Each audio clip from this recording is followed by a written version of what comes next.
آئیے آج کے اس خاص تجزیے کا آغاز کرتے ہیں۔ ہم اکثر تاریخ کو بس گزرے ہوئے واقعات کی طرح پڑھتے ہیں، ہے نا؟ لیکن آج ہم ایک ایسی عظیم المرتبت شخصیت کی زندگی کو سمجھنے جا رہے ہیں جنہیں ابو الانبیاء یعنی نبیوں کا باپ کہا جاتا ہے۔ حضرت ابراہیم علیہ السلام کی زندگی سے عملی حکمتیں نکالنا، یقین جانیے آج کے اس جدید اور تیز رفتار دور میں بھی زندگی گزارنے کا ایک بالکل غیر معمولی اور بہترین خاکہ پرووائیڈ کرتا ہے۔ تو چلیں اس سفر کو شروع کرتے ہیں۔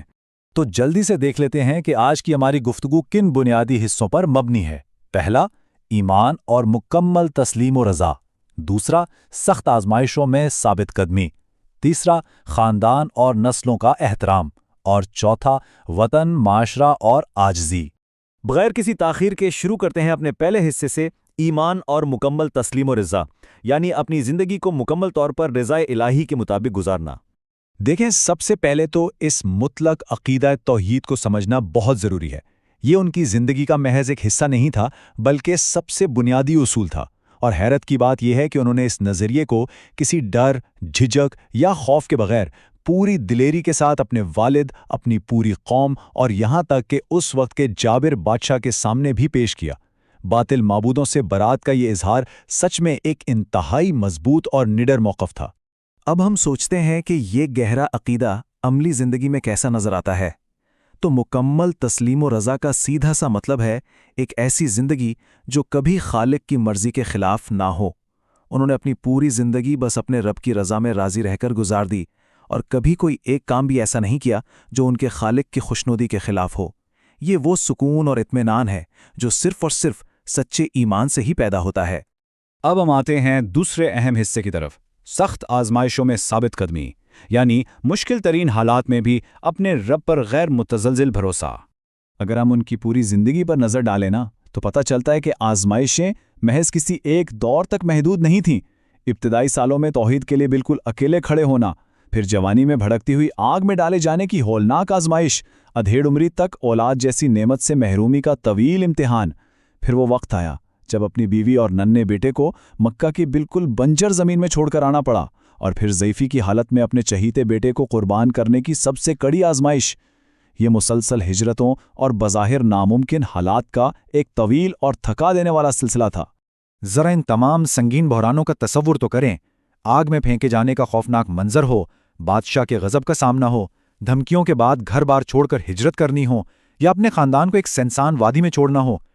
ایسے حالات میں عام انسان تو بالکل گھبرا کر ٹوٹ جائے نا، لیکن ان تمام صورتوں میں ان کا رد عمل کبھی بھی خوف یا گھبراہٹ نہیں تھا، بلکہ خالق پر مکمل اور غیر متزلزل توکل تھا۔ یہاں ایک بات جو ہمیں خاص طور پر سمجھنی چاہیے وہ یہ ہے کہ انہوں نے کبھی کسی بھی حال میں امید کا دامن نہیں چھوڑا، خاص طور پر بے اولادی کی اس طویل اور جذباتی لحاظ سے تکلیف دہ آزمائش کے دوران۔ یہ تاریخی ثابت قدمی آج کے انسان کو سکھاتی ہے کہ مایوسی کے اندھیروں کا مقابلہ کس طرح کرنا ہے۔ حالات چاہے کتنے ہی بدترین کیوں نہ ہوں، پر امید رہنا ایک ایسی طاقت ہے جو ہمیں ہر طرح کی ذہنی اور جذباتی شکست سے بچا سکتی ہے۔ چلیں اب تیسرے اور بہت ہی دلچسپ پہلو کی طرف چلتے ہیں، خاندان اور نسلوں کا احترام، رشتوں کی ایک مضبوط بنیاد۔ بہترین اخلاق دراصل ہوتا کیا ہے؟ ذرا اس منظر کو اپنے ذہن میں لائیں۔ ایک طرف ایک باپ شدید مخالفت کر رہا ہے، انتہائی سخت جملے اور دھمکیاں دے رہا ہے، لیکن دوسری طرف کا رد عمل دیکھیے۔ اتنی گہری مخالفت کے باوجود وہ انتہائی محبت سے انہیں ابو جان کہہ کر پکارتے ہیں، کوئی تلخ جواب نہیں دیتے، بلکہ ان کے لیے مسلسل دعائیں کرنے کا وعدہ کرتے ہیں۔ یہ انتہائی ناموافق حالات میں بھی اعلیٰ ترین اخلاق کی ایک لاجواب مثال ہے۔ دیکھیں، ایک بہترین نسل کی پرورش کوئی اتفاق نہیں ہوتا، یہ ایک باقاعدہ شعوری عمل ہے۔ اس کے مراحل دیکھیے۔ پہلا قدم خالق سے اولاد طلب کرنا، دوسرا ایک نیک جیون ساتھی کا انتخاب کرنا تاکہ بچے کی تربیت درست ماحول میں ہو، تیسرا ہمیشہ نیک اولاد کے لیے دعا گو رہنا، اور چوتھا اور شاید سب سے اہم قدم، قربانی جیسی بڑی آزمائش کے وقت اپنے بیٹے پر محض حکم چلانے کے بجائے اس کے ساتھ کھلی اور دوستانہ گفتگو کرنا۔ یہ طریقہ ہمیں بتاتا ہے کہ نسلوں کی پرورش کس قدر توجہ طلب کام ہے۔ اور یہ فکر صرف فوری جسمانی یا مادی ضروریات تک محدود بالکل نہیں تھی۔ انہوں نے جب اپنے خاندان کو مکہ میں چھوڑا تو ان کی خیریت کی دعائیں کیں، اور صرف اپنی نہیں بلکہ آنے والی تمام نسلوں کی بت پرستی سے حفاظت مانگی، اپنی نسلوں میں نماز قائم کرنے کی دعا کی، اور اپنے والدین کے لیے آخرت کی مغفرت طلب کی۔ اس سے صاف ظاہر ہوتا ہے کہ اصل توجہ خاندان کے طویل مدتی روحانی اور اخلاقی تحفظ پر تھی۔ اب ہم اپنے چوتھے اور آخری حصے میں داخل ہو رہے ہیں، وطن، معاشرہ اور عاجزی، یعنی تکبر کے بغیر ایک عظیم میراث کی تعمیر۔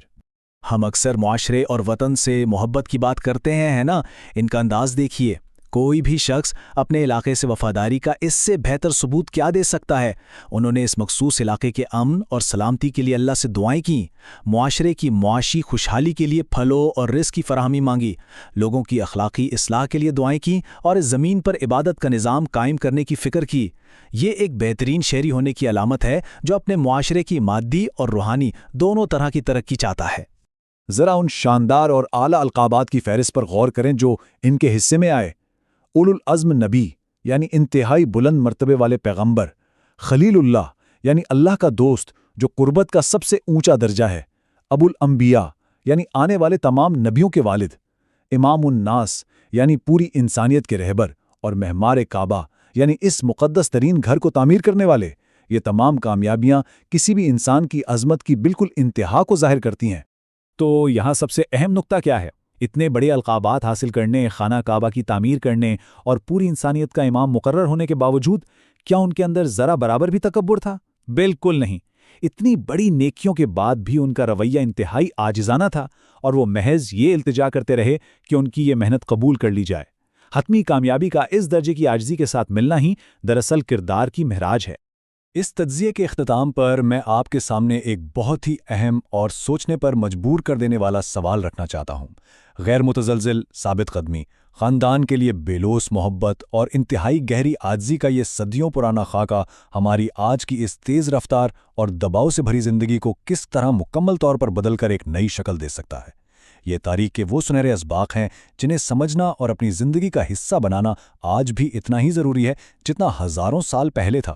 یہ یقیناً ہم سب کے لیے ایک غور طلب بات ہے۔